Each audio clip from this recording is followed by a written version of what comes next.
Hello, আসসালামু আলাইকুম। কেমন আছো সবাই? আশা করি সবাই ভালো আছো।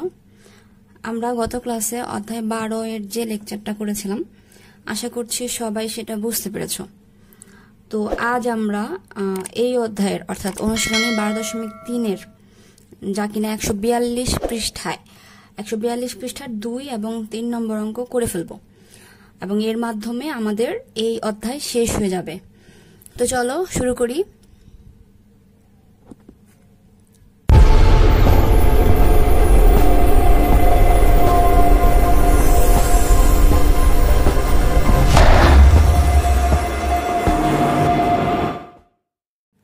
দেখো, শুরুতে প্রশ্ন দেখে নিই।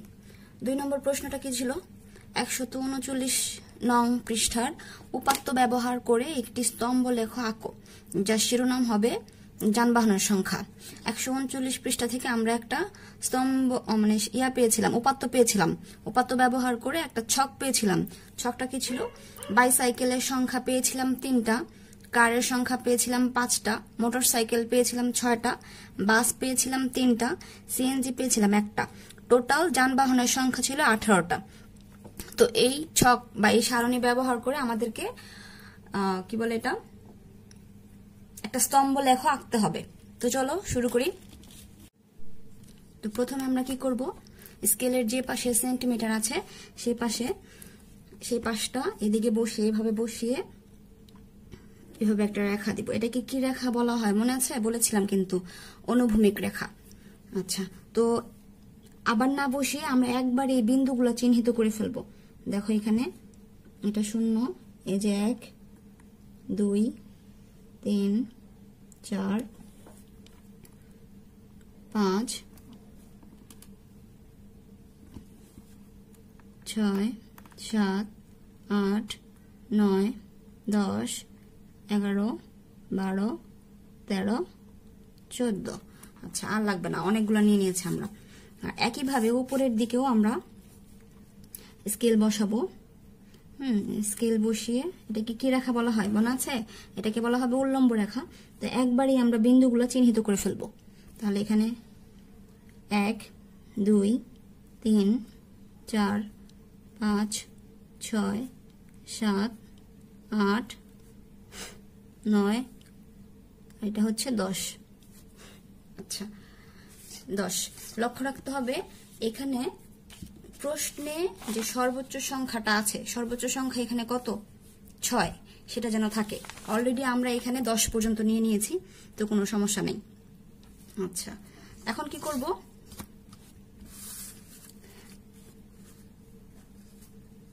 এদিক দিয়েও আমরা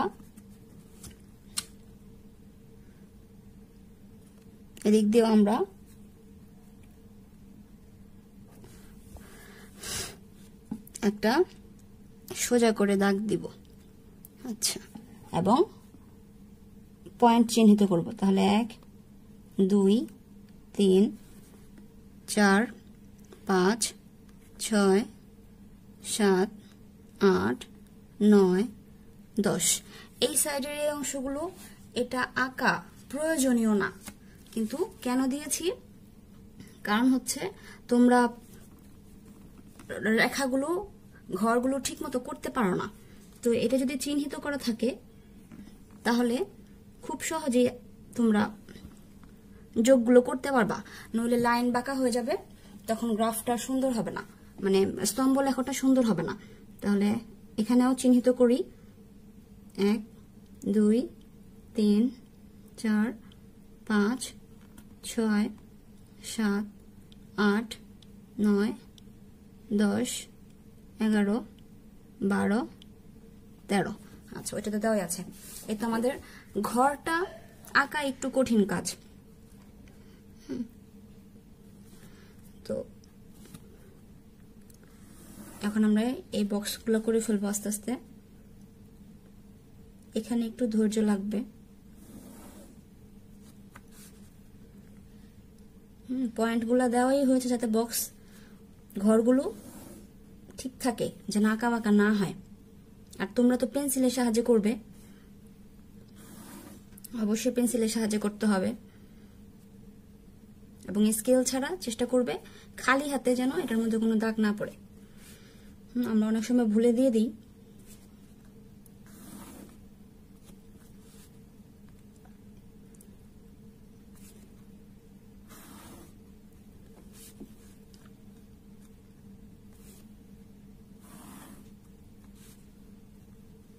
আচ্ছা, আমাদের অনুভূমিক দিকে বক্স করা শেষ। আচ্ছা, এবার আমরা উল্লম্ব দিকে করলেই আমাদের বক্স করা শেষ হয়ে যাবে। তো বক্সগুলো করা হয়ে গেলেই আমাদের তেমন কোনো কাজ নাই বলতে গেলে, তারপর তো সোজা।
আচ্ছা দেখো,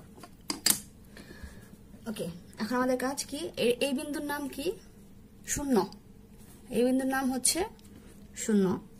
শূন্য থেকে তারপরে আমরা নাম গুলো দিয়ে যাব 1 2 3 4 5 6 7 8 9 10।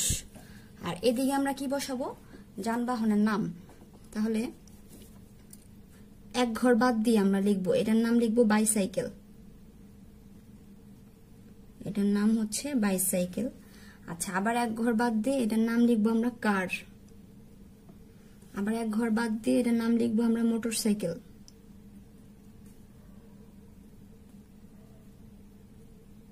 আবার এক ঘর বাদ দিয়ে আমরা লিখবো বাস।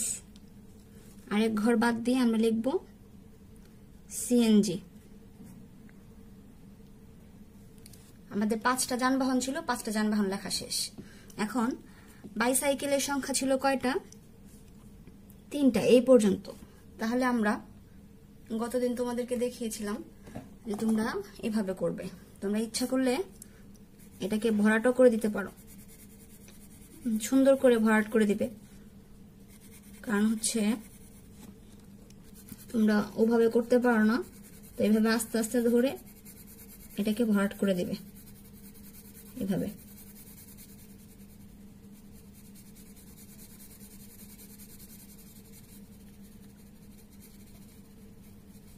ঠিক আছে? আচ্ছা, কার গাড়ি কটা ছিল? কার কটা ছিল? 5টা। তাহলে কার যে ঘরে লেখা সেই ঘর বরাবর 5 পর্যন্ত যাবো আমরা। 5 কোথায়? যে এখানে, এই ঘর বরাবর দেখো 5। তাহলে এতটুকু পর্যন্ত করতে হবে। প্রথমে আমরা এইভাবে করে নিলাম, এখন আমরা এটাকে এভাবে ভরাট করে দিব।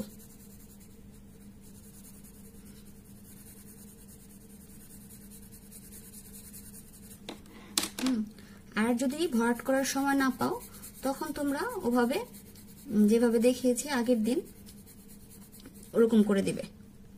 কারণ হচ্ছে এভাবে করতে বলার কারণ হলো পরে তোমরা আবার খালি হাতে হাত ঘোরাও, তখন সেটা ভালো দেখা যায় না। ঠিক আছে? মোটরসাইকেল কয়টা? 6টা। তাহলে মোটরসাইকেল বরাবর আমরা উপরের উল্লম্ব দিকে যাব। মোটরসাইকেল 6 কোথায়? এখানে 6 লেখা। তাহলে এটা হচ্ছে মোটরসাইকেল। এটাকে আমরা এভাবে প্রথমে এইভাবে করে দিলাম যেন বুঝতে সহজ হয়। এখন আমরা এটাকে ভরাট করে দিচ্ছি।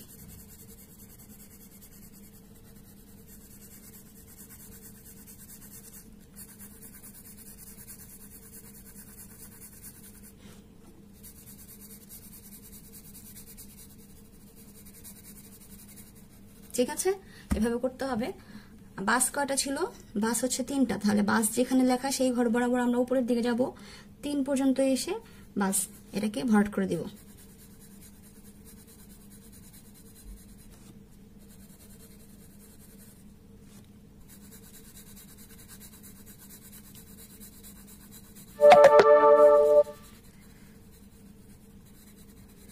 আচ্ছা সিএনজি কয়টা?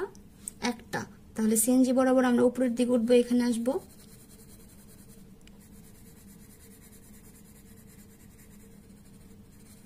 বাস আমাদের এটা করা শেষ। এখন এখানে আরেকটু কাজ ছিল, যে প্রশ্নে বলেই দিয়েছে এটা শিরোনাম হবে যানবাহনের সংখ্যা।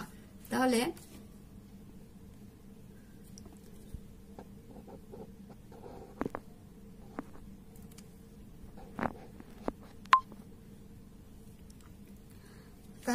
এদিকে আমরা কি বসিয়েছি, এদিকে আমরা কি লিখেছি, যানবাহনের নাম, যানবাহনের নাম। আচ্ছা এদিকে আমরা কি বসিয়েছি, যানবাহনের সংখ্যা।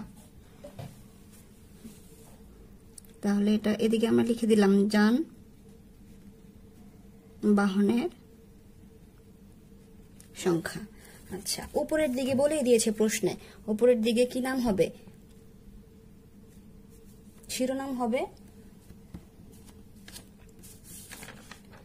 এটা শিরোনাম হবে যানবাহনের